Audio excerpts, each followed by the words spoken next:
අයිබෝන් ඔබට සුවදායි උදෑසනක් ප්‍රාර්ථනා කරනවා. ගෙවි ගිය දවසේ මතකයන් පත්තර ඇසුරෙන් අවදි කරන්නට අප සූදානමින් මේ ස්වර්ණවාහිනී පත්තරේ. ආරම්භයේ ගමු පත්තර කීපයක ප්‍රධාන ශීර්ෂපාඨ වලින්. දන්නවද අද ලංකාදීප පත්තරේ ප්‍රධාන ශීර්ෂපාඨය මොකක්ද කියලා? උසස් අධ්‍යාපනයේ මුවාවෙන් කෝටි 30ක වංචාවක්. තාත්තයි පුතයි දුවලා දෙන්නයි බෑනයි රිමාන්ඩ්. නිමන්ති රණසිංහලියන්. පැමිණිලි 108ක් දැන්ටමත් ලැබිලා. යුරෝපා රටවල උසස් අධ්‍යාපනය සඳහා පිටත් කර යවන බවට පවසා පුවත්පත් දැන්වීම් පළ කර රුපියල් කෝටි 30කට අධික වංචාවක් සිදු කළයි කොළඹ වංචා විමර්ශන ඒකකයේ විසින් අත්අඩංගුවට ගනු ලැබූ එකම පවුලේ 5 දෙනෙකු ලබන 12 වෙනිදා තෙක් රක්ෂිත බන්ධනාගාරගත කරන ලෙස කොළඹ අතිරේක මහේස්ත්‍රාත් බණ්ඩාර නෙළුම් දෙනිය ඊයේ නියෝග කර තිබෙනවා. නම් ටිකක් සෙට් එකකම දාලා තියෙනවා. ඒ විදිහට සටහන දාලා තියෙන්නේ. මේ සිද්ධියට අදාළ පැමිණිලි 108ක් ලැබී ඇති අතර කොළඹ ප්‍රධාන මහේස්ත්‍රාත් අධිකරණයේ පැමිණිලි 17ක් ඇතුළුව කොළඹ අධිකරණ සියල්ලම මේට අදාළව පැමිණිලි ලැබී ඇති බවට සඳහන් කරමින් මෙම සිද්ධිය අධිකරණයේ වෙත ඉදිරිපත් කරනු ලැබුවේ කොළඹ වංචා විමර්ශන ඒකකයේ පහේ ප්‍රධානී පොලිස් පරීක්ෂක නුවන් දන්තනාරායන විසින් කියලා තවදුරටත් දාලා තියෙනවා. උසස් අධ්‍යාපනයේ මුවාවෙන් කෝටි 30ක වංචාවක්. අධ්‍යාපනයේ හදාරන් උසස් අධ්‍යාපනයට පිට රටවලට යන්නට මොන තරම්නම් උත්සාහ දරනවද? එතකොට මේවට මුදල් හොයාගන්නේ මේ තියෙන කමටකට නෙවෙයි. තියෙන අය ඉන්නවා. හැබැයි සමහරු බොහොම දුක් මහන්සියෙන් හොයාගන්නවා. තවත් සමහරු තියෙන දේවල් උකසට තබල සල්ලි හොයාගන්නවා. තමන්ගේ දරුවාට මේ උසස් අධ්‍යාපනය ලබා දෙන්නට කියලා. එතකොට මොන තරම්නම් වංචාසහගත දෙයක්ද? තාත්තයි පුතයි දුවලා දෙන්නයි බෑනයි රිමාන්ඩ්. තාත්තයි පුතයි දුවලා දෙන්නයි එකම පවුලේ. දැන් මේ චෝදනාවක් ගැන මම කතා කරන්නේ. ඉකාරයට ගියාද ප්‍රශ්නේ. එතකොට බෑන මේ පවුලටම සෙට් වෙන්න පෙරම් පුරාගෙන ආවත් දන්නේ නේද? ඒ ලංකාදීප පත්තරේ ප්‍රධාන ශීර්ෂපාඨය. ඊට පස්සේ අපි අද පත්තරේ ප්‍රධාන ශීර්ෂපාඨයට යනවා. අර අල්ලපු තොගය සහ ඒ වටිනාකම් පිළිබඳ වෙළඳපොළ වටිනාකම් පිළිබඳව දන්නව නේද? ඉන්දිය රුපියල් කෝටි 3000ක කුඩු සමග ලංකාවේ 6ක් අල්ලයි.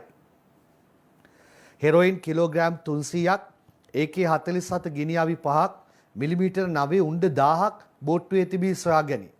පාකිස්තානයේ සිට හෙරොයින් හා ආයුධ රැගෙන ආ බවට හෙළිවේ. සෑම හෙරොයින් පැකට්ටුවකම පියාඹන අශ්වයෙකුගේ සලකුණක් කියලත් තවදුරටත් අද පත්තරේ වාර්තාවේ අපිට බලා ගන්න පුළුවන්කම තියෙනවා. ඒබයි සටහන දාලා තියෙන්නේ අද වැඩිදුර වාර්තාවේ. ඉන්දිය රුපියල් කෝටි 3000ක කුඩු සමග ලංකාවේ 6 දෙනෙක් අල්ලයි කියලායි අද පත්තරේ ප්‍රධාන ශීර්ෂපාඨයේ ලියන්නේ. එතකොට දැන් මේකෙදී ඔය ගණන් හිලව් එතන දාද්දි මෙතන දිනමින පත්තරේ වාර්තාවේ මෙන්න මේ විදිහටයි ගණන් හිලව් ටික තියෙන්නේ.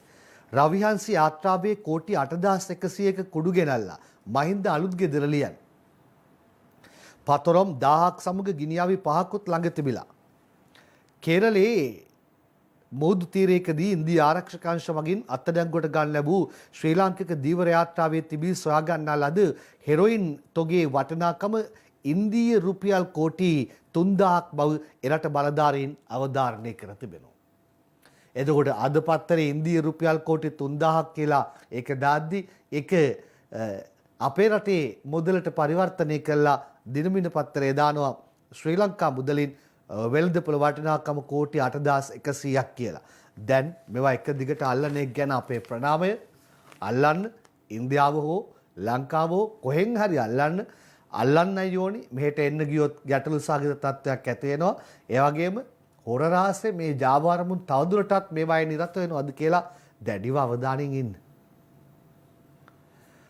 අද අප්‍රේල් මාසේ 1 වෙනිදා. ඒ දවසට කාගේද දවස කියලා කියනවා. උදෑසන ඔබට මතක් කරන්නේ ඒ දවසේ ඔබව රවට්ටන්න පුළුවන්. ඔබට බොරු කියන්න පුළුවන්. රැවටෙන්න එපා. රැවටුණු තරම් කියලා කියන්න වෙයි නැත්තම්. අද අප්‍රේල් 1 වෙනිදා. කාගේ දවසද කියලා නම් කරලා තියෙන දන්නවනේ. ඔබට මතක් කළේ කාටවත් රැවටෙන්න එපා කියලා. අද ඉඳන් අඩු වෙන සහල් ගැන කතාවයි මේ ඇත්ත හොඳේ. ඇත්ත කියලා ආණ්ඩුව කියනවා. හොඳේ. 1 වෙනිදා නිසා කියන කතාවක් නෙවෙයි හොඳේ. අඩු මිලට අද සිට සහල් නදී මාණික්කගේ ලියන්නේ. නාඩු 97යි කැකුළු 93යි. ජනතාවට පොරොන්දු පරිදි අද සිට අඩු මිලට සහල් දෙන බව කෘෂිකර්ම ඇමති මහින්දානන්ද අලුත්ගමගේ ඊයේ කියනවා. ඒ අනුව සම්පකාර ප්‍රාදේශික 2500ක් සතොස් 454ක් හා සුපිරි වෙළඳසැල් ඇතුළු වෙළඳසැල් 4000ක් මගින් රුපියල් 97ට නාඩු 93ට සුදු හා රතු කැකුළු දෙන බවත් ඒ සඳහා සියලු තොග මේ වන විට අවසන් බවත් ඔහු සඳහන් කිරීමක් කළා තියෙනවා. හාල් මාෆියාවට ගහන්න කියලා ජනාධිපතිවරයා මට මේ රාජකාරිය බාර දුන්නා. මම ඒක කළා. මම මේක නොකළා නම් අලුත් අවුරුද්දේ බත් කන්න වෙන්නේ රුපියල් 115ට. ඒක අප නැවැත්තුවා. ගොවියාත් පාරිභෝගිකයාත් සූරාගෙන කන තුන්වෙනි පාර්ශවයේ මාෆියාවට ගැව්වා. බඩේනිගු මාෆියාවටත් ඊළඟට ගහනවා යයි ඔහු කියනවා. හරි ප්‍රායෝගික වෙනකන් අපි බලාගෙන ඉමු. දන්නවා මෝල්ලිමියන් සහ රජය අතර මේ වෙලාවේ මේ කතන්දරේ යන තත්ත්වය මොකද්ද කියලා. ඒකත් එක්ක අපි අවධානයෙන් යමු. ඒ අතරේ දැන් සතොස හෝ වෙන තැන්වල හෝ යම් තැන්වල හෝ ඊයේ ඉඳන් දීපු ගණන් හිලව් ටික මීට වඩා අඩු නම් ඒ ගණන් හිලව් ටික එහෙමම දෙන්න. දැන් මේ වෙලාවේ මේ තත්ත්වයට පාලන මිලක් දැම්ම කියලා අඩුවෙන් තිබ්බොත් ඒකට වැඩි කරන්නත් එපා. ඒකත් මතක් කිරීම කරනවා. කොහොම හරි අල්ලගෙන යන්න පාරිභෝගිකයා දිනනතුරු පාරිභෝගිකයා බලාපොරොත්තු වෙන්න ඉන්නවා කියලා මතක් කිරීම කරන්න ඕනේ. එතකොට ඊළඟට උත්සව සමයට සතොසෙන් සහන මල්ලක් කියලා අනුර ප්‍රේමලාල් ලියනවා. සිංහලා හින්දු අලුත් අවුරුද්ද වෙනුවෙන් සතොස පාරිභෝගික ජනතාවට සහන මල්ලක් දීමට වෙළඳ අමාත්‍යාංශයේ පියවර අරගෙන තියෙනවා. අපි ඒ සටහනේ වැඩිදුර වාර්තාව ඔබට ඉදිරිපත් කරන්නට සූදානමින් සිටිනවා. ඒ කියන්නේ අපි කියන්න. ඊට කලින් මේකත් කියලා ඉන්න. ජනපති පොරොන්දුව ඉටු කරයි ගම්මිරිස් කිලෝවකට රුපියල් 800ක් මහින්ද අලුත් ගෙදර ලියන්. වැඩස්ථාන මීමුරෙන් ආරම්භයි. ගම සමග පිළිසඳර වැඩස්ථානකට සහභාගී වූ අතරතුර ජනාධිපතිවරයා විසින් මීමුරේ ජනතාවට දුන් පොරොන්දුවක් ක්‍රියාත්මක කරමින් ගම්මිරිස් කිලෝග්‍රෑමයක් රුපියල් 800 බැගින් මිලට ගැනීමට රජය තීරණය කළා තියෙනවා. හොඳයි. ඒකත් එක්ක අපි දැන් මේ සහන මල්ලේ කතන්දරේ අද ඉඳන් කොහොමද කියලා ඊයේ තිබුණු වාර්තාව මෙන්න බලන්න. අවුරුදු දීමනාවක් ලෙස සතොස් ආයතනයේ විසින් සහන මල්ලක් හෙට ඉඳන් ලබා දෙනවා. ඒ සහන මල්ල තුල අත්‍යවශ්‍ය පරිභෝජන භාණ්ඩ 12ක් රුපියල් 1000ක මිලට ලබා දෙනවා. ඒ තමයි මේ භාණ්ඩ මල්ල. ඒ තුලින් වෙළඳ පොලේ පවතින මිලට වඩා රුපියල් 410ක ඉතිරියක් ඇති වෙන බව තමයි සතොස් ගණක ශිල්පීන් විසින් මට දන්නලා තියෙන්නේ. සහන මල්ල තුල රතු කැකුළු කිලෝ, සුදු කැකුළු කිලෝ එකක්, නාඩු කිලෝ එකක්, සුදු සීනි කිලෝ එකක්, රතු පරිප්පු කිලෝ එකක්, පාම් පිටි කිලෝ එකක්, ලුණු කැට පැකට්ටුවක්, හාල් මැස්සන් 250, කෑලි මිරිස් පැකට් එකක්, සෝයා මීට් පැකට්ටුවක්, තේ කොළ පැකට්ටුවක්, මූණු ආවරණය. අයි අනිවාර්ය කරලා තියෙන අත්‍යවශ්‍ය භාණ්ඩ ඒක විතරනේ.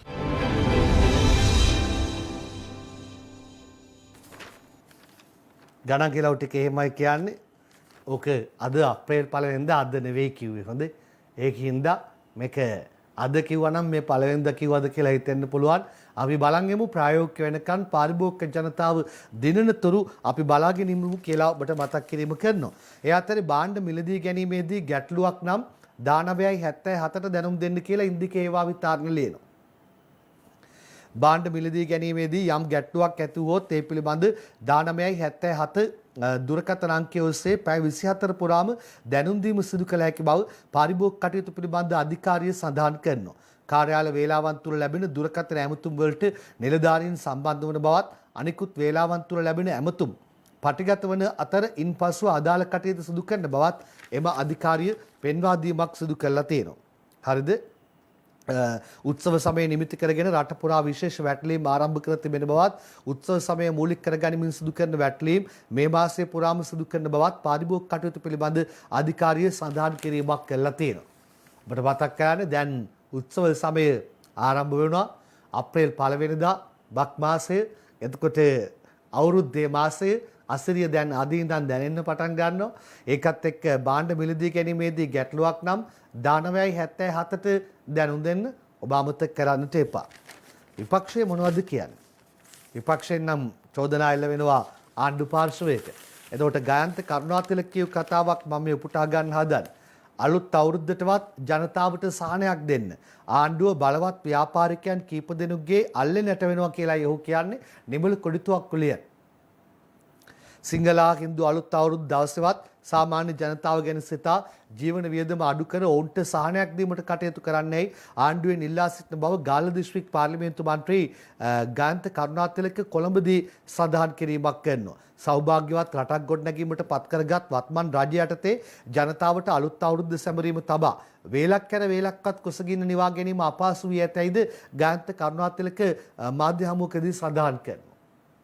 ඒ අතරේ බඩු මිල ගැන ජීවන වියදම් ගැන විපක්ෂය මොනවද කිව්වේ අපි බලමු. සමග ජනබලවේගයේ විසින් සංවිධානය කළ මේ විරෝධතාවය පැවැත්වුණේ මරදාන දුම්රිය ස්ථානයේ ඉදිරිපිටදී.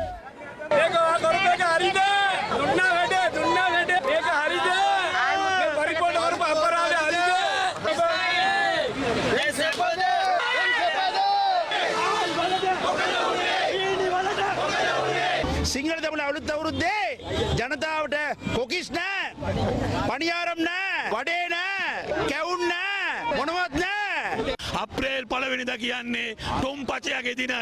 ඒ ටොම්පචයාගේ දිනය වෙළඳ ඇමතිවරයා බොරු කියලා මහා ටොම්පචයා ඇටියට දෙවනිදා ඉඳන් එතුමා ඉතිහාසයට යනවායි කියන එක හොඳට මතක තියාගන්න.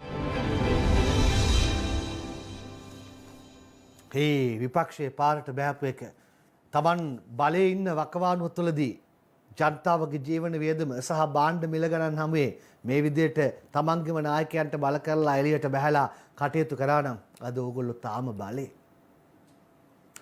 අපි ඊළඟට තවත් සටහන් කීපයකට අවධානය යොමු කරන්නටයි සූදානම් වෙන්නේ. දැන් ওই කතාව ওই විදිහට යද්දී ආණ්ඩු පාර්ශවයෙන් දක්වන ප්‍රතිචාර පිළිබඳවත් අපි බලමු. දැන් මේ වෙනකොට පොල් තෙල් කතන්දරය ඇවිල්ලා තියෙනවනේ. දන්නවනේ නිමක් නැතුව තාම ඇදෙනවනේ. මధుර විතානගේ පාර්ලිමේන්තු මන්ත්‍රීවරයාගේ ප්‍රකාශයක් මේ. යහපාලන කාලේ මොනතරම් වසවිස කැවුනද කියා කවුරුවත් දන්නේ නැහැ. යොහාන් බාසුරලියන්. කෑමවල ප්‍රමිතිය දැන් හොයන උදවියට ඒ කාලේ බාලබේත් ගෙන්නු හැටි මතක නැහැ. විශ්ව පොල්තෙල් ගැටලුවට රජයේ මැදිහත් වී විශේෂඥයන් ලවා පරීක්ෂණ කර වහාම පියවර ගත්තේ යයි ආණ්ඩු පක්ෂයේ කොළඹ දිස්ත්‍රික් පාර්ලිමේන්තු මන්ත්‍රී නීතිඥ මధుර විතානගේ සඳහන් කිරීමක් කළා තියෙනවා. වර්තමානයේ ආහාරවල ප්‍රමිතිය ගැන මහලොකුවට කතා කරන පුද්ගලයන් ආණ්ඩු කරන කාලයේ ප්‍රමිතියෙන් තොර ඖෂධ ආනයනය කළ බවත් ඒ හේතුවෙන් ජනතාව රෝගීන් බවට පත් වූ බවත් මන්ත්‍රීවරයා කියනවා. එතකොට අපි ඒ පාර්ශවයට ආණ්ඩු පාර්ශවයට කියන්න තියෙන්නේ දැන් මේ පොල්තෙල් කතාවට මම සෙට් වෙන්න හදන්නේ. කතා ගණනාවක් තියෙනවා පත්තරවල. හරි. එතනට සෙට් වෙන්න කලින් සඳහන් කරලා තියෙන්නේ ප්‍රතිඅපනයනය කළා නතර වෙන්න එපා. ගෙනාපු සමාගම් වලට ගන්න පියවර මේවයි පිටිපස්සේ හිටපු කවුරු හරි ඉන්නවනම් ඒවට ගන්න පියවර පිළිබඳව ඔප්පු කරලා ජනතාවට පෙන්වන්න. එතකොට අන්න ආණ්ඩුව රයිට් පියවර ගත්ත කියලා කියයි. කිසි දෙයක් වහන්න උත්සාහ කරන්න එපා කියලා අපි ආණ්ඩුවටත් මතක් කිරීම කරනවා. අපි මේක බලමු. ආනයනික භාණ්ඩ 7500ක් නියාමනයේ 1500ක විතරයි. රේගු අධ්‍යක්ෂ කියන්නේ මහින්ද අලුත් ගෙදර ලියන. කේත අංක 7500ක් යටතේ ආහාර ද්‍රව්‍ය ඇතුළුව යම් යම් ද්‍රව්‍ය ශ්‍රී ලංකාවට ආනයනය කළද මේ වන විට නියාමනය වන්නේ 1500ක් පමණක් බව රේගු අධ්‍යක්ෂ ජෙනරාල් මේජර් ජෙනරාල් විජිත රවිප්‍රිය සඳහන් කරලා තියෙනවා. ආනයනික භාණ්ඩ 7500ක් නියාමනය 1500ක් විතරයි. එතකොට මේවා නියාමනය කරන්න ඕනි පාරිභෝගික ජනතාව. ඒවට නේද බලධාරීන් ඉන්නේ. එතකොට මේ බලධාරීන්ට අපි මතක් කරනවා මේ නියාමනය කළ යුතු තැන් හැම එකක්ම නියාමනය කරන්න. අන්තිමට විශ්ව පොල්තෙල් CIDත් ගියානේ. CID ගැන මේ කතන්දරයට මම එන්න හදන්නේ. විශ්ව පොල්තෙල් ගැන CIDෙන් පරීක්ෂණයක් සුභාෂිනී සේනානායක ලියන. විෂ සහිත පිරිපාදු නොකළ පොල්තෙල් ගෙන්වීම සම්බන්ධයෙන් පරීක්ෂණ ආරම්භ කර ඇති බව අපරාධ පරීක්ෂණ දෙපාර්තමේන්තුව කියනවා. මේ තෙල් තොග කොපමණ ප්‍රමාණයක් මෙරටට ගෙන්වා තිබේද යන්න සොයා බැලීමට ශ්‍රී ලංකා රේගුවේ දත්ත ලබා ගන්නා බවත් එම ව්‍යාපාරික ආයතනවල දත්තයන් ගැන විමර්ශනය කරන බවත් ඒ උසස් නිලධාරියෙක් සඳහන් කරලා තියෙනවා. ඔන්න පොල්තෙල් ගිය දුර. එතකොට අද දිනමින පත්තරයේ දානවා තවත් සටහනක් පොල්තෙල් බවුසර් රේගුවට දුන්නේයි මහේස්ත්‍රාත් පොලිසියට දෙහි කපයි. පුත්තලමේ සහ ප්‍රසාද් පූර්ණමාල් වාර්තා කරන්නේ. පිළිකාකාරක අඩංගු බවට සැක පොල්තෙල් බවුසර් දෙක මාරවිල මහේස්ත්‍රාත් අධිකරණයේ නියෝග නොතකමින් රේගුවට බාර දීම පිළිබඳ මාරවිල මහේස්ත්‍රාත් රකිත අබේසිංහ දන්කොටුව පොලිසියට ඊයේ දැඩි ලෙස අවවාද කරනවා. ඒ සම්බන්ධයෙන් විමර්ශනයක් කර අධිකරණයට වහාම කරුණු වාර්තා කරන ලෙසත් මහේස්ත්‍රාත්වරයා පොලිස්පතිවරයාට නියෝග කළා කියලායි දාලා තියෙන්නේ. ඔන්න දිනමින සටහන මං ගත්තේ පොල්තෙල් බවුසර් රේගුවට දුන්නයි මහේස්ත්‍රාත් පොලිසියට දෙයි කපයි කියලා දානවා. ඒ අතරේ ලංකාදීප පත්තරේ මෙන්න මෙහෙම කතාවක් දාලා තියෙනවා. ඇල්ලූ පොල්තෙල් බවුසර්වල මුද්‍රා රේගුව තතු පහදයි. දංකොටුවෙන් අත්අඩංගුවට ගත් පොල්තෙල් බවුසර්වල ඇති මුද්‍රා බවුසර් හිමිකාර සමාගමෙන් යෙදූ ඒවා බවත් ඒවා රේගුව විසින් යොදවන ලද මුද්‍රා නොවන බවත් රේගු දෙපාර්තමේන්තුවේ අධ්‍යක්ෂ ජනරාල් විශ්‍රාමික මේජර් ජනරාල් විජිත රවිප්‍රිය ලංකාදීපයට කිව්වලු. පොල්තෙල් බවුසර්වල යොදා ඇති මුද්‍රා එම බවුසර් හිමි පෞද්ගලික සමාගම් විසින් යොදන ලද ඒවා බවට මේ වන විටත් තහවුරු වී ඇති බව රේගු අධ්‍යක්ෂ ජනරාල්වරයා සඳහන් කරනවා. එතකොට ලංකාදීපේ ලියනවා දංකොටුවෙන් ඇල්ලූ පොල්තෙල් ප්‍රමිති ආයතනයේට රස පරීක්ෂකට යොහාන් බාසුර ඇතුළු පිරිසක් ලියන. දංකොටුවෙන් අත්අඩංගුවට ගත් පොල්තෙල් බවුසර් දෙකේ පොල්තෙල් වල ඇෆ්ලටොක්සින් නැමැති පිළිකාකාරකයේ අඩංගුදැයි පරීක්ෂා කිරීමට පොල්තෙල් සාම්පල ශ්‍රී ලංකා ප්‍රමිති ආයතනයට සහ රජයේ රස පරීක්ෂක දෙපාර්තමේන්තුවට යොමු කරන බව රේගු නිවාරණ අංශයේ ප්‍රධානී රේගු අධිකාරී සේන කැරව්පොළ ඊයේ කරපු සඳහන් කිරීම මම මේ අද උපුටා ගත්තේ.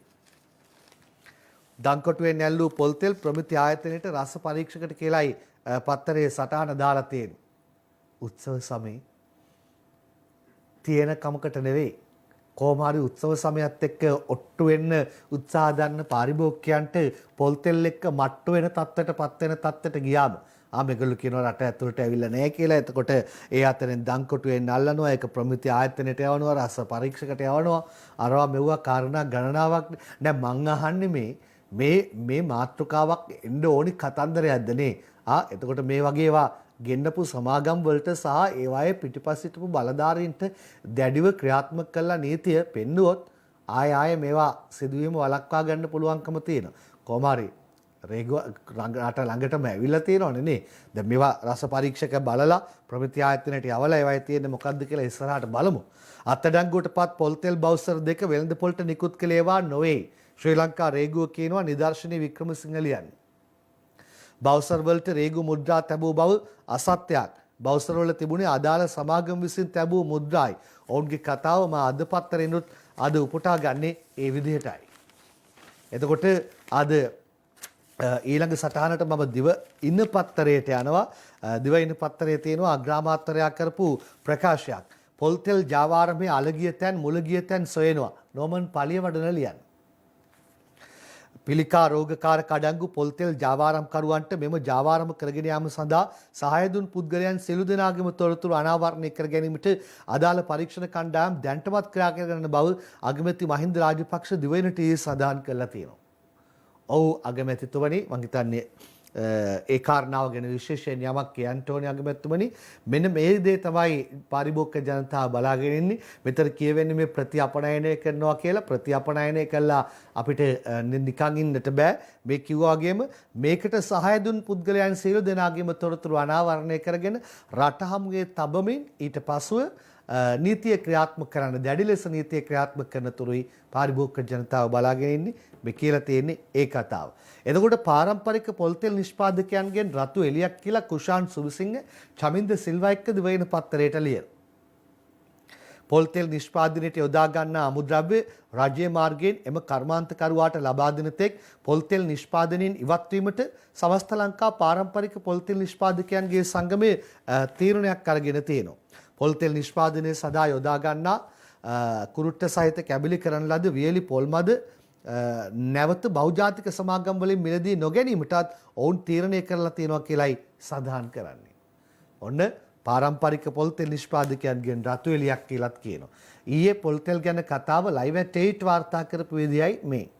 ඇෆ්ලටොක්සින් නැමැති පිළිකාකාරකය විශාල ලෙස අඩංගු පොල්තෙල් තොගයක් මෙරටට ආනයනය කිරීමත් සමග සමාජය තුළ ඒ සම්බන්ධයෙන් දැඩි කතාබහක් නිර්මාණය වුණා. සෞඛ්‍ය අමාත්‍යාංශය සම්බන්ධයෙන් සිදු කළ පරීක්ෂණ දෙකකදී මේ පිළිබඳව තහවුරු වූ අතර යලි ඒවා ප්‍රතිඅපනයනය කිරීමටද තීරණය කෙරුණා. මේ සම්බන්ධයෙන් ජනමාධ්‍ය අමාත්‍යාංශයේදී Zoom තාක්ෂණය ඔස්සේ පැවති මාධ්‍ය හමුවකදී අනාවරණ වුණේ ආනයනික පොල්තෙල් වලට අමතරව දේශීයව නිෂ්පාදනය වන පොල්තෙල් වලත් අදාළ පිළිකාකාරකය අඩංගු විය හැකි බවයි. හදන්නේ කොප්පරා වලින් ඔයගොල්ලෝ හැමෝම දාගලා තියෙනවා කොප්පරා ඔය පුස් එකෙන්නේ මේක එන්නේ. ඉතින් දේශීය නිෂ්පාදන බලනවලා තියෙන ප්‍රවණතාවය ගොඩාක්ම වැඩි කියලා තමයි යන්න තියෙන. ඒ හින්දා ඒක වහාම නියාමනය වෙන්න ඕනේ. මුලදී ටෙස්ට් කරලා පිළිකාකාරකය නෑ කියලා ඊට පස්සේ වෙනදපළට නිකුත් කරාට පස්සේ ඒ පිළිකාකාරකය ආයෙ හැදෙන්න පුළුවන්ද කියලා අහනවා. ආයි පුස් හැදුනොත් ඇතුලේ ඒක වෙන්න පුළුවන්. නැව්ගත කරනකොට දවස් 30ක් විතර යන්න දිනේ. ඒ අතර කාලය තුලදී මේක හැදිලා කියලා එහෙම කියන්නේ. අපිට ඔය ඇෆ්ලටොක්සින් කියන එක ගොඩක් වෙන ආහාර ද්‍රව්‍ය වල හම්බුණා. එක්ස්පෝර්ට් ඉම්පෝර්ට් කන්ට්‍රෝලර්ට අපි දැනුම් දුන්නා මෙන්න මේ ආහාර ලිස්ට් එකට දාන්න කියලා. එතකොට අපි එක ගානේ බලනවා 122ක් මං කිව්වා ද්‍රව්‍ය අපි ටෙස්ට් කරනවා කියලා. ප්‍රශ්නගත පිළිකාකාරක ඇතුළත් පොල් තෙල් වෙළඳපළට නිකුත් වී තිබෙනවාද? මේ රජය ඊට දැක්වූ ප්‍රතිචාරයයි. මගේ දැනීමේ හැටියට මේ අශුද්ධ පොල් තෙල් පරිභෝජනයට නිදහස් කරාට වැඩක් වෙන්නේ නැහැ, පාවිච්චි කරන්න බෑ. ප්‍රශ්නේ තියෙන්නේ මේ බහලුම් මධ්‍යස්ථානවල ඉඳලා මේවා මේ පිරිපහදුව සඳහා නිකුත් කරලා තියෙනවද කියන එක. ඒක තමයි පළවෙනියෙන් බලන්න ඕන. පිරිපහදු කරලා පාරිභෝගිකයට නිකුත් කරලා තියෙනවද කියන එක තවත් ප්‍රශ්නයක්. විෂ රසායනික ඇතුළත් පොල් තෙල් බහලුම් යලි ඒවා ගෙන්නූ ආයතන වෙතම මුදාහැරියේ ඇයිදැයි මාධ්‍යවේදියෙකු ඇසූ ප්‍රශ්නයකට රේගු අධ්‍යක්ෂ ජනරාල්වරයා දැක්වූයේ මෙවන් ප්‍රතිචාරයක්. කන්ටේනර් 60 70 තමයි එන්නේ පොල් තෙල් එනකොට. මේ එන හැම බහලුමක්ම පරීක්ෂා කරලා ශ්‍රී ලංකා රේගුව තුල තියාගන්න තරම් ශ්‍රී ලංකා රේගුවේ තියෙන ඒ බහලුම් මධ්‍යස්ථාන වල ඉඩකඩ නැහැ. වරායධිකාරීවත් ප්‍රදේශ නැහැ මේවා තියාගන්න. ඔවුන්ට කන්ඩිෂන්ස් පනවලා තත්ත්වයන් පනවලා යවනවා මේවා ඔබගේ ස්ථානයෙන් බැහැරට නිකුත් කිරීම තහනම්. එම නිකුත් කෙරුවොත් ඒවට විරුද්ධව අපි නීත්‍යානුකූලව කටයුතු කරනවායි කියලා. මේ අතර දංකොටුව ප්‍රදේශයේ තෙල්මෝලක් අසල ඉඩමක සැකසහිත පොල් තෙල් බවුසර දෙකක් තිබිසවා ගැනුනේ පසුගිය 29 වෙනිදායි. මෙම බවුසර අත දෙක දංකොටුවේ සිට කොළඹ පිහිටි ශ්‍රී ලංකා රේගු මූලස්ථානයේ වෙත රැගෙන විත් පරීක්ෂාවට ලක් කළා.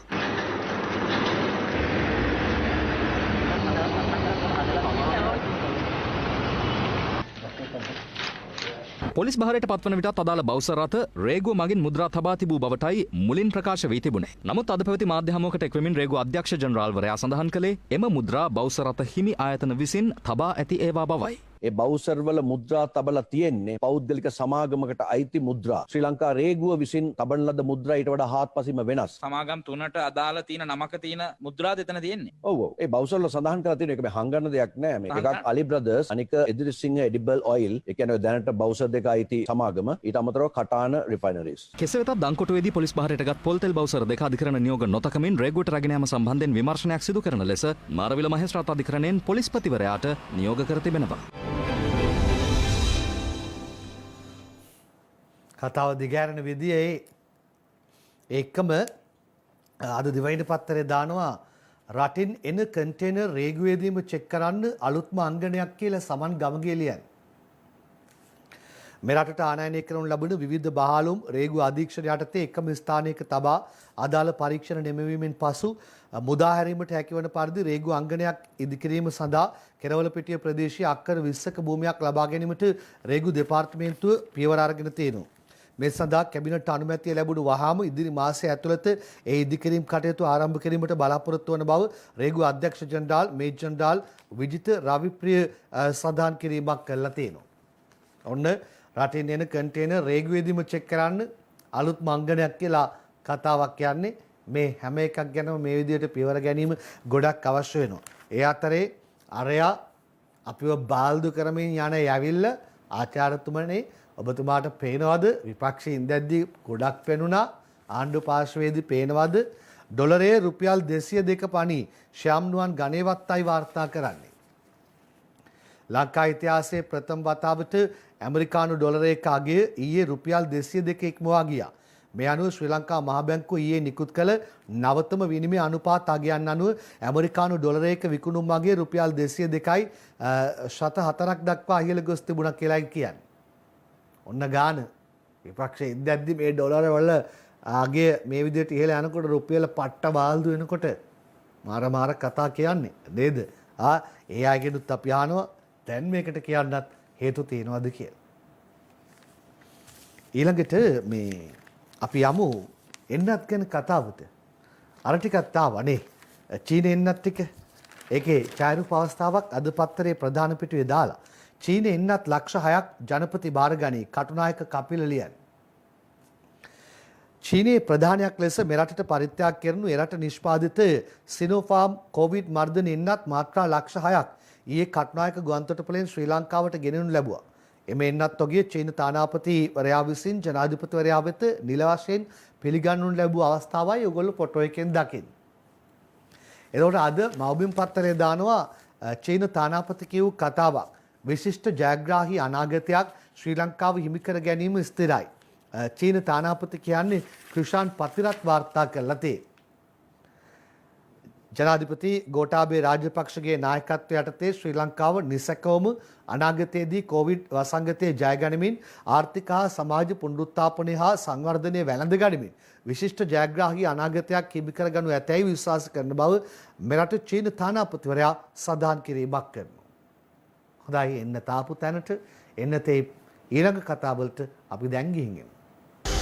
COVID-19 මර්ධනය සඳහා චීනය නිෂ්පාදනය කළ සිනෝෆාම් මෙන්නත් ලක්ෂ 6ක් ශ්‍රී ලංකන් ගුවන් සමාගමට අයත් UL 869 දරන විශේෂ ගුවන් යානයෙන් මෙරටට රැගෙන ආවා.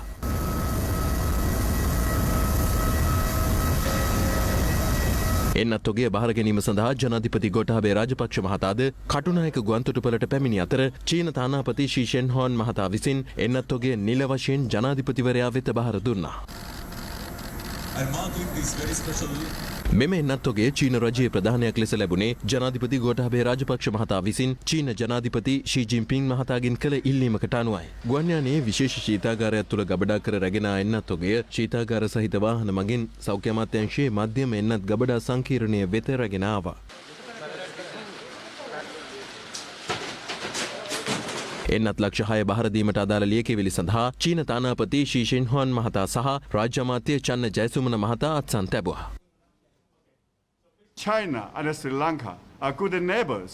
චීනය සහ ශ්‍රී ලංකාව හොඳ අසල්වැසියන්. එකිනෙකාගේ හොඳ මිතුරන්. හොඳ විශ්වාසයකුත් තියෙනවා. ඒ වගේමයි රටවල් දෙකේම ජනතාව සහයෝගයෙන් කටයුතු කෙරුවා. විශේෂයෙන්ම චීනයේ වසංගතයේ පළමු අදියරේදී ශ්‍රී ලංකාවේ ජනාධිපති ගෝඨාභය රාජපක්ෂ මහතා සහ අගමැති මහින්ද රාජපක්ෂ මහතා වගේම ජනතාවත් චීනයට විශාල සහයෝගයක් ලබා දුන්නා. ශ්‍රී ලංකා රජය තීරණය කළා තියෙනවා එන්නත් කරන වැඩසටහන යටතේ චීන ජාතිකයන්ටත් එන්නත් ලබා දෙන්න. මේ සම්බන්ධයෙන් චීනය වෙනුවෙන් මගේ ප්‍රණාමය පුද කරනවා. I would extend high appreciation. The event taken place today will be a very important milestone of our friendship. අද පැවති මේ විශේෂ කටයුත්ත අපේ රටට සුවිශේෂී. චීනය අපේ රටට අපහසු අවස්ථා බොහෝමයකදී අපත් සමග හිටියා. ජනාධිපති ගෝඨාභය රාජපක්ෂ මහතා වෙනුවෙන් ශ්‍රී ලංකා රජය සහ ජනතාව වෙනුවෙන් මම චීන ජනාධිපති ෂී ජින්පිං මහතාට රජයට සහ ජනතාවට බෙහෙවින් ස්තුතිවන්ත වෙනවා මෙම පරිත්‍යාගය වෙනුවෙන්.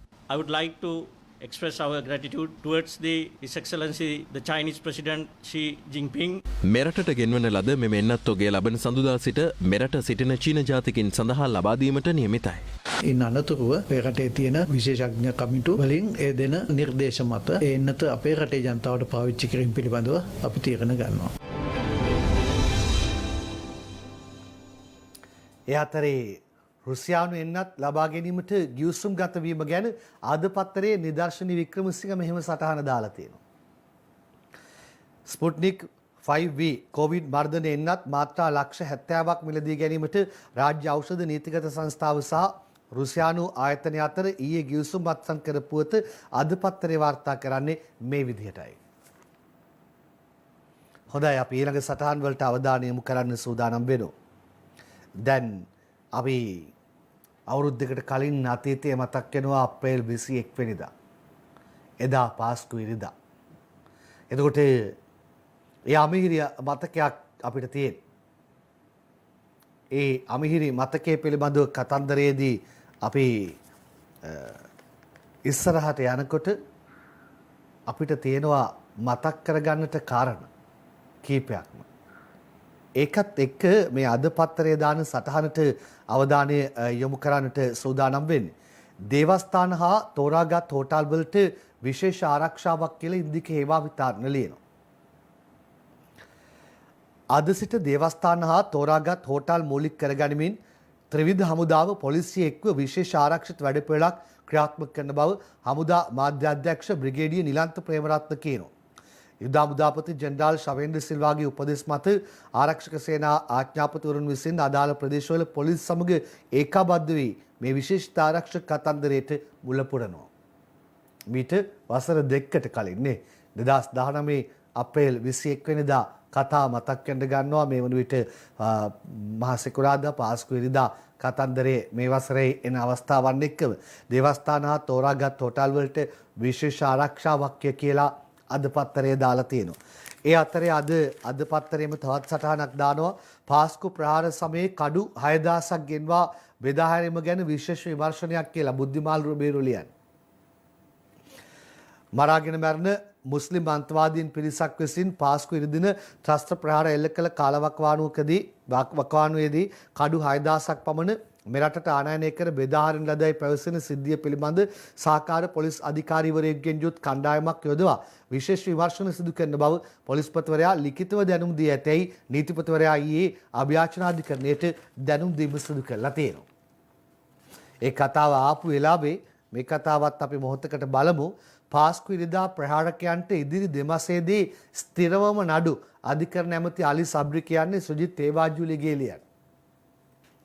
පාස්කු ඉරිදින ප්‍රහාරයේ සැකකරුවන්ට ඉදිරි මාස 2ක පමණ කාලයේදී ස්ථිර වශයෙන්ම නඩු පැවරෙනු ඇතැයි අධිකරණ අමාත්‍ය ජනාධිපති නීතිඥ අලි සබ්රි සඳහන් කරනවා. පාස්කු ඉරිදින ප්‍රහාරය පිළිබඳ කරුණු සොයා බැලූ ජනාධිපති කොමිසම් සභා වාර්තාවේ සහ අපරාධ පරීක්ෂණ දෙපාර්තමේන්තුවේ විමර්ශන වාර්තාවල සාක්ෂි සටහන් නීතිපතිවරයා මේ දිනවල අධ්‍යයනය කරගෙන යන බවත් එම අධ්‍යයන කටයුතු අවසන් වූ වහාම නඩු පැවරීම සිදු කරනු ඇති බවත් අධිකරණ ඇමතිවරයා ප්‍රකාශ කරලා තියෙනවා.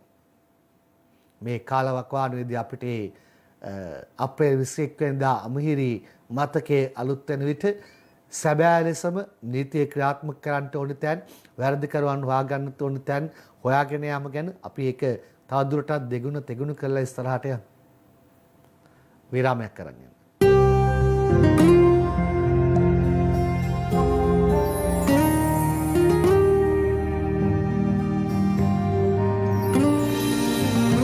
මහ මග අපි පරිස්සමෙන් යමු. ඉන්නා තැනක ඉන්නා කොදෙව්වක අපි පරිස්සමෙන් යමු. ඔබට මතක් කරන්නේ යතුරුපැදි අනතුරු වල ඉහළ යාමක් එච්.අයි. තුෂාර ලියන. මෙරට තුල සිදුවන යතුරුපැදි අනතුරු වල ඉහළ යාමක් සිදුව තිබෙන බවත් යතුරුපැදි අනතුරු නිසා දිනකට පුද්ගල මරණ 4-5ක් සිදුවන බවත් පොලිස් මූලස්ථානය කියනවා. එබැවින් යතුරුපැදි අනතුරු වළක්වා ගැනීම සඳහා ඊයේ සිට මේ මාස 3 වෙනිදා දක්වා දිවයින පුරා මෙහෙයුම් සිදු කරන බව නීතිඥ අජිත් රෝහණ නියෝජ්‍ය පොලිස්පති කියලා තියෙනවා. පරිස්සමෙන් අනතුරු නම් සෑහෙන වැඩි තත්යකටපත් වෙලා තියෙනවා. ඒ අතරේ අපි අර හැමදාම කතා කරන අවුව වැස්ස රෑදාවල නොබලා රාජකාරිය නිරත වන පොලිස් නිලදරුවන්ට සිදුවන සිදුවීම් පිළිබඳවත් අපි ඕගොල්ලන්ව දැනුවත් කරන්න ඕනේ. මේගොල්ලෝ මෙහෙමයි රාජකාරී කටයුතු සිදු කරන්නේ. මොකද එහෙම නැත්නම් එක්කෙනෙක්ගේ දෙන්නෙක්ගේ ගැටලු සහගත තත්ත්වයකදී ඒක තමයි මතුවෙන්නේ. හැබැයි අපි මේ මොහොතේ රාජකාරිය ඊටාම ඉහළින් සිදු කරන අනිත් නිලධාරී සියලු දෙනාම මතක් කරන්න ඕනේ.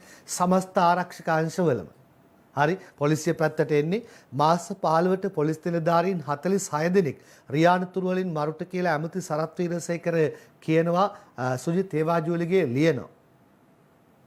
පොලිස් නිලධාරීන් 365 දෙනෙකු පසුගිය මාස 15 දී රියානතුරු වලට ලක්වයින් 46 දෙනෙක් මිය ගොස් ඇතැයි ඇමති සරත් වීරසේකර කියලා. පොලිස් නිලධාරීන් 293 දෙනෙක් රාජකාරී යෙදී සිටියේදී ගිය වසරේදී රියානතුරු වලට ලක් වෙලා තියෙනවා. ඉන් මියගොස් ඇති නිලධාරීන් සංඛ්‍යාව 28 දෙනෙක්. හිතන්න මේ රාජකාරී කළා මහජනතාව වෙනුවෙන්. අපි මේ නිලධාරීන්ව ගෞරවයෙන් සිහිපත් කරන්න මේක අවස්ථාව කරගන්න අතරේ මෙන්න මේ වගේ කතාත් අපි ඉස්මතු කරලා ඔබට කියන්න ඕනේ. පරණ පෙම්වතා තරුණියට තිරිසන් ලෙස පාර දෙද්දී පිරිසක් වීඩියෝ කරමින් ඉඳලා පාරේ ගිය කොස්තාපල් ඇය බේරාගෙන රෝහල් ගත කළා. ශ්‍රීනාත් ප්‍රසන්න ලිය. මතුගම නාගොඩ මාර්ගයේ බෝම්බුවල පාලම අසලදී ඊයේ උදේ 7:15ට පමණ තරුණයෙකු විසින් තරුණියකට අමානුෂික ලෙස පාර දෙමින් සිටින අන්දමදුටු එම මාර්ගයේ ගමන්ගත් පොලිස් කොස්තාපල්වරයෙකු වහා ක්‍රියාත්මක වී එම තරුණිය මුදාගෙන කළුතර නාගොඩ මහරුවලට ඇතුළත් කර ඇති බව දකුණු කළුතර පොලිසිය කියනවා. පාර දුන් තරුණයා තරුණියගේ පරණ පෙම්වතා බවයි සඳහන් කිරීමක් කළා තියෙන්නේ. මේ ප්‍රේම සම්බන්ධතා තියෙන්න පුළුවන් නැති වෙන්න පුළුවන් ඒවට සාධාරණ හේතු අසාධාරණ හේතු කාරණා වෙනම කාරණා. ඒ අතරේ පරණ පෙම්වතා තරුණියට තිරිසන් ලෙස පහර දීමක්, ඒක කට්ටියක් වීඩියෝ කරමින් සිටීමක් ගැන වාර්තාව එද්දී මෙන්න කොස්තාපල්වරයෙක් පාරේ යද්දී ඇය බේරාගෙන රෝහල් ගත කළා. ඒකට මැදිහත් වුණු කොස්තාපල්ගේ ෆොටෝ එකක් දාලා නම කොස්තාපල් නිරෝෂන් අපි ඔබට ප්‍රණාමය පුද කරන්නත් මේක අවස්ථාව කරගන්නවා. හරි ඒ අතරේ අර රංජන්ට සම්බන්ධයෙන් තිබුණු තාත් නඩුවක් මහින්දානන්ද අස්කර ගත්තනේ. රංජන්ට සාධාරණයක් ඇමති මහින්දානන්දගෙන් ආණ්ඩුවට යෝජනාවක් නඩුවක් අස්කර ගනිමින් කියයි කියලා අංජුල මහීක ලියන්නේ. සිරදඬුවම් විදින පාර්ලිමේන්තු මන්ත්‍රී රංජන් රාමනායකට සාධාරණයක් ඉටු කරන්නේ ආණ්ඩු පක්ෂ රැස්වීමේදී පෞද්ගලික යෝජනාවක් ඉදිරිපත් කරන බව කෘෂිකර්ම ඇමති මහින්දානන්ද අලුත්ගමගේ කියනවා. රංජන් රාමනායක 2016 වසරේදී මාධ්‍ය හමුවක් පවත්වමින් තමාට අපහාසක් කළයි නුගේගොඩ අධිකරණයේ පවරනු ලැබූ නඩුව ඊයේ ඉල්ලාස් කර ගැනීමෙන් පසුව මහින්දානන්ද අලුත්ගමගේ අධිකරණ භූමියෙන් පිටතට පැමිණ මාධ්‍ය හමුවේ ප්‍රකාශයක් කරමින් මෙහෙම කිව්වා. බලලෙමු ඒක. යන් අපු මෙතන තියෙන එහා පැත්තේ ඒ වාහනේ බලන්න යන්න. 2016 වසරේ ජූනි මාස 16 වනදා එවකට අමාත්‍යවරයෙකු වූ රංජන් රාමනායක මහතා මාදිවල මන්ත්‍රී නිවාස සංකීර්ණය වෙත මාධ්‍යවේදීන් කැඳවා එහි ගාල් කර තිබූ ඩිෆෙන්ඩර් රථයක් පිළිබඳව හෙළිදරව්වක් කළා. අපි ඩිෆෙන්ඩර් ඉස්සරහටම ගිහලා කරමු. වාහනේ අපරාධ වලට සම්බන්ධයි කියලාත් ආරංචියක් තියෙනවා. පොඩකින් ආනදල්තුත් මේ മന്ത്രിවරයා ඉන්නවා මෙතන.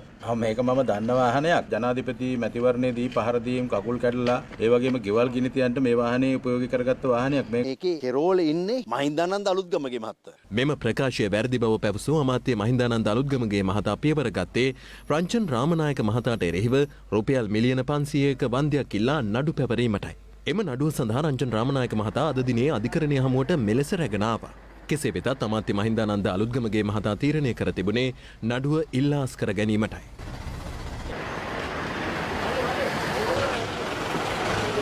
මම කල්පනා කරා මේ මිනිස්සයා දුක් විඳින මිනිස්සෙක්, හිරේ ගිල්ලා ඉන්න මිනිස්සෙක්, මේ මිනිස්සයා අසරණ වෙලා ඉන්නේ. මම හිතුවා එතුමාට සමාව දෙන්න ඕනේ කියලා. ඒ අනුව අද දිනේ රංජන් රාමනායක මන්ත්‍රීතුමා අධිකරණයට ඇවිල්ලා මේ කරපු සිද්ධිය පිළිබඳ එතුමාගේ කනගාටුව ප්‍රකාශ කරා. ඒ අනුව මම මේ නඩුව ඉල්ලාස් කරගත්තා. මේ නඩුව පිළිබඳව මම අධිකරු ජනාධිපතිතුමාට කතා කරපු වෙලාවෙත් එතුමා කිව්වේ මිනිස්සුන්ගෙන් පලි ගන්න එපා. අපි දේශපාලනයට ඇවිල්ලා ඉන්නේ පලි ගන්න නෙවෙයි. නමුත් දැන් මේ කොමුතුමල්ලාට රංජන් මන්ත්‍රීතුමා ගැන අනුකම්පාවක් ඇති වෙලා තියෙනවා. ජනාධිපති සමාවක් හිමි වේවිද?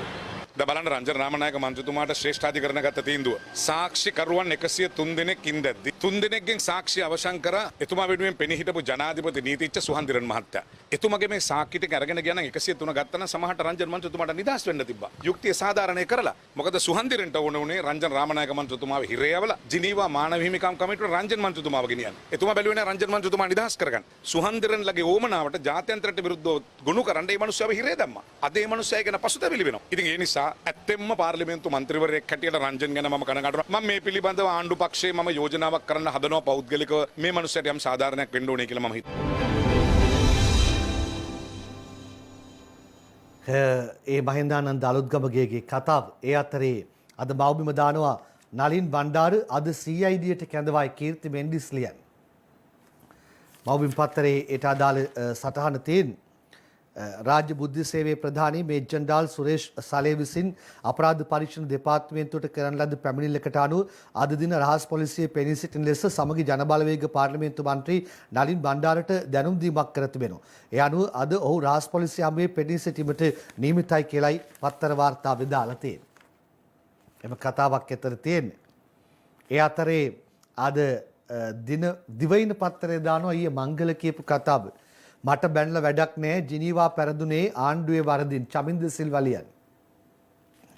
ශ්‍රී ලංකාව මානව හිමිකම් සම්බන්ධයෙන් වන චෝදනාවන්ට නිසි ක්‍රියාමාර්ග නොගැනීම හේතුවෙන් බ්‍රිතාන්‍ය මූලිකත්වයෙන් මානව හිමිකම් සම්මේලනයට ඉදිරිපත් කළ ලංකාවට එරෙහි යෝජනාව වැඩි ඡන්දයෙන් සම්මත වූ ආයයි හිටපු විදේශ කටයුතු ඇමති මංගල සමරවීර ඊයේ සඳහන් කළා තියෙනවා. මංගල කතාව බලමු. 2009 ලංකාවට සහයෝගය දෙන්න රටවල් 29ක් ඉදිරිපත් වුණා 45න්. 2012 වෙනකොට අපි බොරු කියන එක බව දැන අපේ යාළුවොත් අපිත් එක්ක හෙමින් ඈත් වුණා. 2012 දී රටවල් 15 දක්වා අඩු වුණා. 2013 දී 13 දෙනා දක්වා අඩු වුණා. 2014 වෙනකොට යාළුවන් 29ක් හිටපු අපි 12 දෙනාට බැස්සා. ඊට පස්සේ මේ සැරේ දැන් 12ට බහැලා තියෙනවා. අන්තිමට ලංකාවට ඉතුරු වෙලා තියෙන්නේ තවසෙන්ම ලෝකයේ තියෙන අසාර්ථක රාජ්‍ය 14ක් විතරයි. ඔබතුමා සජිත් ප්‍රේමදාස මහත්මයා සමග එකතු වෙනවා. විවිධ කරුණම් ගහගෙන ගිහලා අවසාන එතන හිටියා. මේ මං කවදාවත් කරුණම් ගැව්වේ නැහැ. මම ශ්‍රී ලංකාවකින් ගියෙත් මාව යවුවා මිසක් මම ගියේ නෑ. හැබැයි රනිල් මහත්තයා එතනින් දමලා ගහලා ඔබතුමා සජිත් මහත්තයා මම දමලා ගැහුවේ නෑ.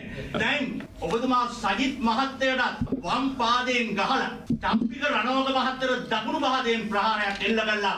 අම්රිකා මැතිනිය සමග එකතු වෙලා අලුත්ම ගමනක් යන්නට ඔබතුමා නිකන් සැරසෙනවා වගේ මට පේනවා. මම ජීවිතයට කාටවත් පයින් ගහලා නැහැ. ගහන්න යන්නේ නෑ ඇත්තමයි ඉස්කෝලේදවත් කාටවත් පයින් ගහලා නැහැ. හරි. අපි ඊළඟ කතාවට යමු. මේ දවස්වල දේශපාලන කරලියත් උණුසුම්. විමල් වීරවංශත් කතාවක් කිව්වා. ඒක අද මව්බිම ප්‍රධාන පිටුවේ ශීර්ෂ පාඨය දාලා තියෙන්නේ මේ විදිහට. නූතන දේශපාලනයේත් ෆීලික්ස් ඩයස්ලා ජූනියස් රිචඩ්ස්ලා ඉන්නවා කියලා ඔව් කරපු ප්‍රකාශය තමයි අපිට බලා ගන්න පුළුවන්කම තියෙන්නේ. හොඳයි අපි එනම් විමල්ගේ කතාව බලමු. සිරිමාවෝ බණ්ඩාරනායක රජය බිඳ වැටීමට දායක වූ ෆීලික්ස් ඩයස් වැනි චරිත වත්මන් දේශපාලනයේද සිටින බව කර්මාන්ත අමාත්‍ය විමල් වීරවංශ මහතා පවසනවා. 70 කාලේ තිබුණේ සමගි පෙරමුණු ආණ්ඩුවක්. ස්වදේශිකත්වයට පණ දුන්න ආණ්ඩුවක්. හැබැයි ඒ ආණ්ඩුවේ හිටිය ෆීලික්ස් ඩයස් කියලා කෙනෙක්. ෆීලික්ස් ඩයස් මහත්තයා කල්පනා කරා වමේ පක්ෂ එලවලා දාලා තනි ශ්‍රී ලංකා නිදහස් පක්ෂ පාලනයක් පවත්වගෙන යන්න පුළුවන් වෙයි කියලා. ඒ අනුව මුලින් සම සමාජ පක්ෂය එළියට වැටෙව්වා. ඊළඟට කොමියුනිස්ට් පක්ෂය එළියට වැටෙව්වා. ඒ විදිහට වමේ පක්ෂ එළියට දාලා ෆීලික්ස් ඩයස් මහත්තයා හිතුවා අපිට පුළුවන් මේක කරගෙන යන්න කියලා. අන්තිමට 77 ජූනියස් රිචඩ් ජයවර්ධන ජයග්‍රහණය කරා ශ්‍රී ලංකා නිදහස් පක්ෂයේ ආසන 8ට බැස්සා.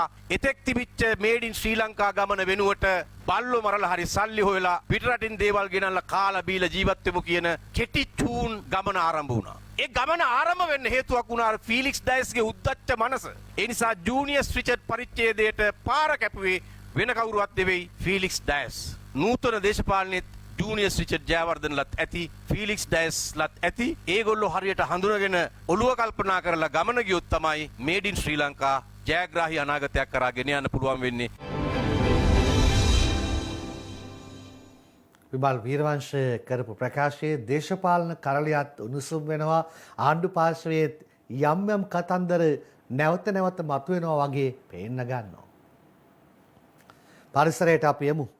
පරිසරය විනාශ කරන්නන් අත්අඩංගුවට ගන්න පොලිස්පතිගෙන් උපදෙස් සුභාෂිනී සේනානායක ලියන. පරිසරය සහ වන විනාශයන් කරන්නන් වාම අත්අඩංගුවට ගෙන නීති ආමුවට ඉදිරිපත් කරන ලෙස පොලිස්පති සී.ඩී. වික්‍රමරත්න සියලු පොලිස් නිලධාරීන්ට දැනුම් දීමක් කරලා තියෙනවා. ඒ අද දිනමින පත්තරේ කතන්දරය උපුටා ගත්තේ. ඔව් පරිසරයට අත තියන්න දෙන්න එපා. කියන්නද ලස්සන මනුස්සකමේ කතාවක්. ඔගොල්ලෝ දන්නවා ස්වර්ණවාහිනී පත්තරෙන් මනුස්සකම් අතු කරනවා අපි. මොකද මනුස්සකම් බෙදා දෙන අයව අපි රටට අරගෙන යන්න ඕනේ අනිත් අයටත් ආදර්ශයක් වෙන්න. මේක වෙනමම කතාවක්. අහන්නකෝ. අදහන්න වටින කතාවක්. චන්ද්‍රපාල ගුණවර්ධනගේ සටහන. ණයටගත් ලොතරැයි පතකට හිමිව තිබූ ලක්ෂයක මුදල හිමිකරුට ලබා දුන් ලොතරැයි වෙළෙන්දියක පිළිබඳ පුවතක් පිටිගල පොලිස් වසමේ තලගස්පේ ප්‍රදේශයෙන් වාර්තා වෙනවා. සිද්ධිය මෙහිමයි. දිනපතාම ලොතරැයි කීපයක් Tamanට වෙන් කරලා තියන්න කියලා දැනුම් දෙන තරුණයෙක් සුපුරුදු පරිදි දිනුම් අංක බැලීමට පැමිණීම ප්‍රමාද වෙලා. ඒ හින්දා ලොතරැයි විකුණන කාන්තාව ඔහුට වෙන් කරලා තිබුණු ලොතරැයිපත් 4 පරීක්ෂා කළා. එහෙම බලද්දී ඉන් එක් ටිකට් පතකට රුපියල් ලක්ෂයක මුදලක් දිනුම් වශයෙන් ඇදිලා. ඊට පස්සේ මොකද්ද කරලා තියෙන්නේ? ඒ මොහොතේ මෙම තරුණයාට දුරකථනයෙන් කතා කර ඔහුගේ ටිකට් පතකට රුපියල් ලක්ෂයක් ඇදී ඇති බව දැනුම් දීලා. ඒ විතරක් නෙවෙයි ඔහුට හිමි ත්‍යාග මුදල කඩිනමින් ලබා ගැනීමට අවශ්‍ය කටයුතු සලසා දීමටත් පියවර අරගෙන තියෙනවා. මුදල ලබාගත් තරුණයා ඇයට රුපියල් 5000ක මුදලක් ත්‍යාග වශයෙන් පිරිනැමුවෙත් සතුටින්ලු. එතකොට කාන්තාව කියනවා මගෙන් ටිකට් මිලදී ගන්න කෙනෙකුට වාසනාව ලැබුණම ඒ ඔහුටම ලබා දීම මගේ යුතුයකමක්. ඇය සිනාසමින් සදාන් කිරීමක් කරනවා. තල්ගස්පේ පාසල අසල අදටත් සුපුරුදු පරිදි ලොතරැයි අලවිය යෙදෙන ඇය නමින් කේ විජිත මල්ලිකා. තල්ගස්පේ පදිංචිකාරිය කරන ඇය කළ මේ සත්ක්‍රියාව ප්‍රදේශවාසීන්ගේ දැඩි ප්‍රශංසාවට ලක් වෙලා තියෙනවා. මට 4ක් අරන් තියන්න කියලා කිව්වම ආවේ නෑ පරීක්ෂා කරන්න. ඒ 4 පරීක්ෂා කළා බලනකොට ලක්ෂයක්. ඉතින් ඒක පැත්තකින් තියන්න තිබුණා නේද? එහෙම කළේ නෑ. ඒක එලෙසම දුන්නා. මේ වගේ කෙනෙක්ට ලක්ෂයක් ගොඩක් වටිනකම තියෙද්දිත් එහෙම කරන්නේ නැතුව මනුස්සකම් බෙදා දුන්න තවත් අවස්ථාවක්. මේ මනුස්සකම් තමයි රටට ගොඩක් වටින්නේ. අපේ ප්‍රණාමය පුද කරන්න අපි මේක අවස්ථාව කරගන්න. හොඳයි ඒ අතරේ අපි විදේශ වාර්තා කීපයකට යමු. රටවල් 14ක් ලෝක සෞඛ්‍ය සංවිධානයට අප්‍රසාදය පළ කරයි.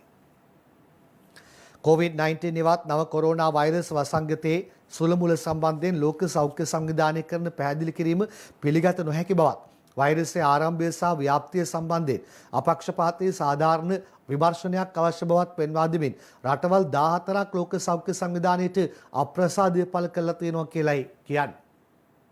අද ලංකාදීප ලෝවටා තුළින් මම ඒක උපුටා ගත්තේ.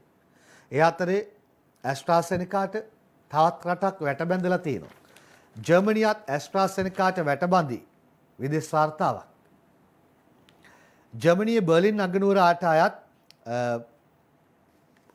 බර්ලින් ප්‍රාන්තයේ අවුරුදු 60ට වැඩි පුද්ගලයන් සඳහා ඔක්ස්ෆර්ඩ් ඇස්ට්‍රාසෙනිකා ප්‍රතිශක්තිකරණ එන්නත ලබා නොදීමට ජර්මන් බලධාරීන් ඊයේ තීරණය කළා තිබෙනවලු. ජර්මන් සෞඛ්‍ය බලධාරීන් මෙහෙම තීරණය කළේ එන්නත ලබා ගැනීමෙන් පසු රුධිරයේ ගැසුණු පුද්ගලයන් කීප දෙනෙකු රෝහල් ගත කර ඇති බැවින් යයි එරට මාධ්‍ය වාර්තා සඳහන් කිරීමක් කළා තියෙනවා. ආයේ කතාව රටවල් වලින් එන්න අරන් තියෙනවා. ඒ අතරේ ඉන්දියාවයි පාකිස්තානයයි මෙව්ව වෙයිද? ඒ කියන්නේ සමගි සම්පන්න වේද? පාකිස්තානයේ සාමයට කැමති ඉම්රාන්ගෙන් මෝදිට පිළිතුරු ලිපියක්. පාකිස්තානයේ සෑම විටම සාමයට කැමැත්ත දක්වන බවත් ඉන්දියාව සමග සාමකාමී සබඳතා ඇති කර ගැනීමට උනන්දු බවත් පාකිස්තාන අග්‍රාමාත්‍ය ඉම්රාන් ખાન ඉන්දියා අග්‍රාමාත්‍ය නරේන්ද්‍ර මෝදිට පිළිතුරු ලිපියක් යවමින් සඳහන් කළා තියෙනවා.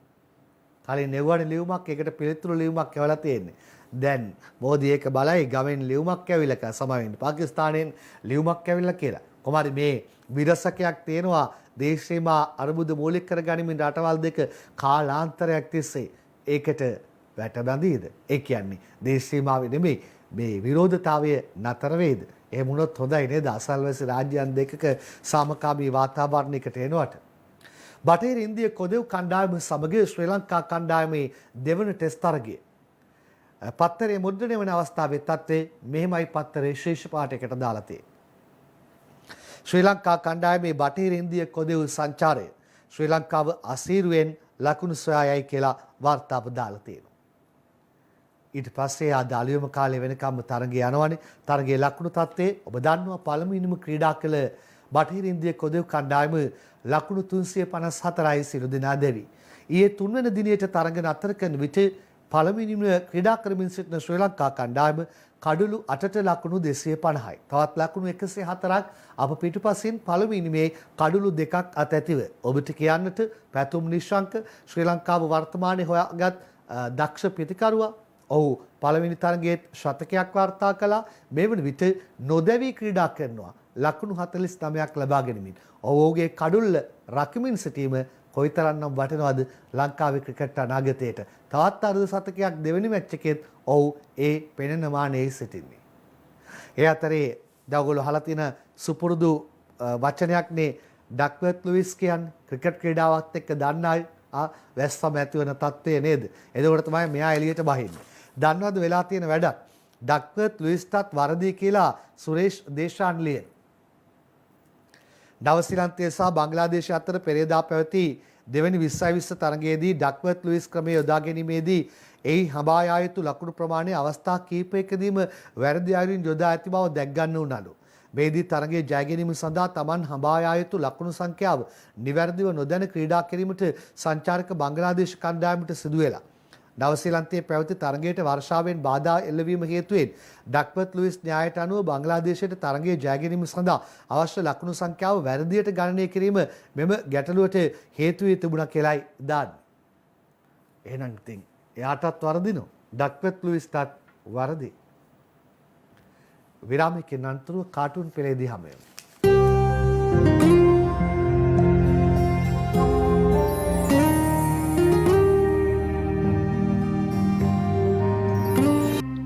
මෙන්න පත්තරවල කාටුන් පෙරලන්නයි සූදානම. කවියකින් පටන්ගෙන කවියකින් අවසන් කරමු.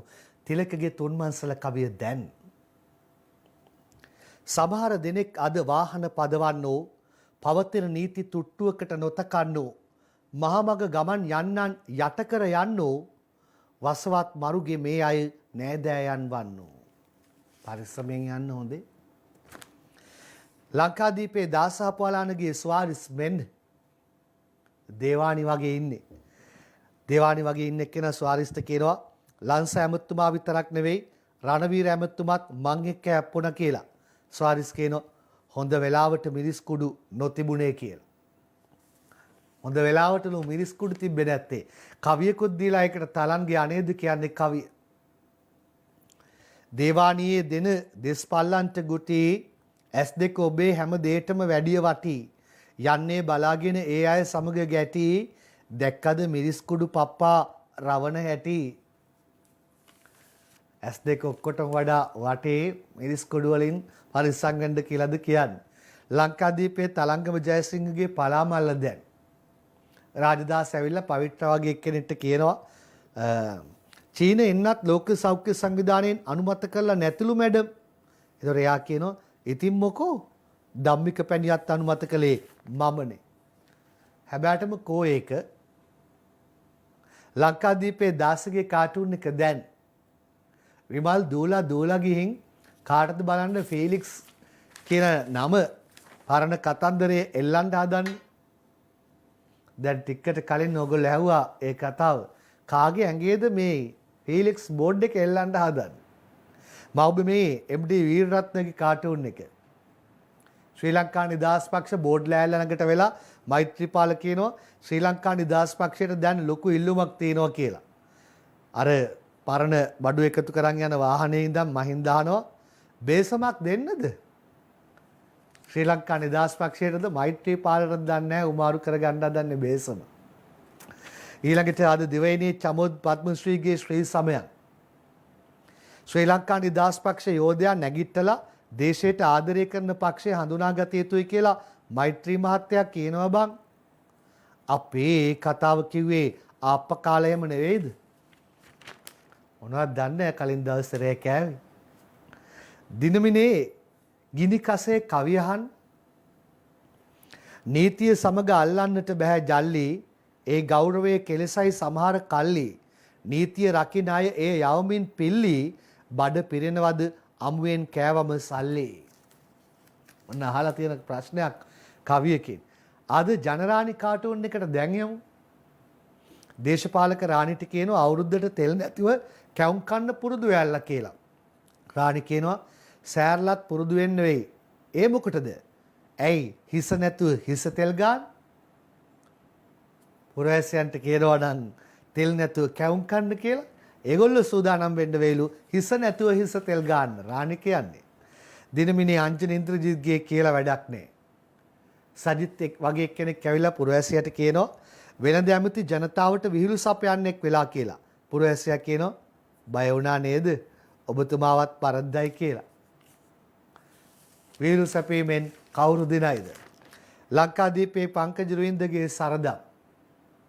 ඉතිහාසයේ ප්‍රථම වරට ඩොලරයේ රුපියල් 202 ඉක්මවලලු. කෝසෑර් ආචාර්යතුමනි ඩොලරයට උත්තරයක් ඕනේ. මේ අනුරාධගේ ඕකයි තත්ත්වයේ කවිය. කන්ටේනර් දෙකක් දන්කොටු වෙදිකොටුවේ විෂ පොල් තෙල් කියා සැමටම සැක මතුවේ. බන්දුල ඒවා පිට නොඋනැයි පෙරසිතුවේ දැන් ටිකෙන් ටික ඔහුගේ ඇස් රතුවේ. පොල් තෙල් ප්‍රශ්නට අපි දැන් ඇවිල්ලා ඉන්නේ. විදුර අබේනායකගේ දවසේ පද 4. පොල් මිල වැඩි නිසා තනි වී සැනසille පොල් ගෑ හිරමනේ ඇත කුස්සිය මුල්ලේ. පොල් තෙල් ඉහිරුණා දාහේ බඩු මල්ලේ දෙල් වී යයිද සුබ අවුරුදු මංගල්ලේ. අවුරුදු මංගල්ලේ දෙල් වෙන්න ඉඩ තියන්න එපා බලදරයිනි. මේ අද දවසත් එක්ක දිනමිනි අංජන ඉන්ද්‍රජිත් අඳින කාටුන් එක. අප්‍රේල් 1 වෙනිදා. එතනට ඇවිල්ලා දවස බලද්දී මේ පුරවැසියට නෝනා කියනවා අද ඉඳන් මේ දේ සම්බා 97ට රතු කෙකුළු 95ට දෙනවා කිව්වේ. අප්‍රේල් 1 වෙනිදා ඉඳන් මේ දිනමිනේ රටේ මුල්ලේ මුදන් නායකගේ ඇත්ත නැත්ත කවි දෙක. කාගේද දවස අද බඩු මිල අඩුවීම වෙන්වෙයි ඡන්ද දායකයන් සඳහාම රජයන් පත්වීම රජයන් පෙරලීම අපසතු නිසයි ඇමති දෙපළගේ සැලකීම. අද සිට ඔන්න බඩු කීපක මිල අඩුය. ඒ අතරේ තිබෙන්නේ අවැසිම බඩුය. ඉටු නොවුනුතින් ඇතිවන්නේ අවනඩුය. වක්කිය යුතු ඇමති දෙපළගේ කොළ අඩුය. ඒ අතරේ අද දවසත් එක්ක සමහරු මෙහෙම සුබ පතා ගනීද?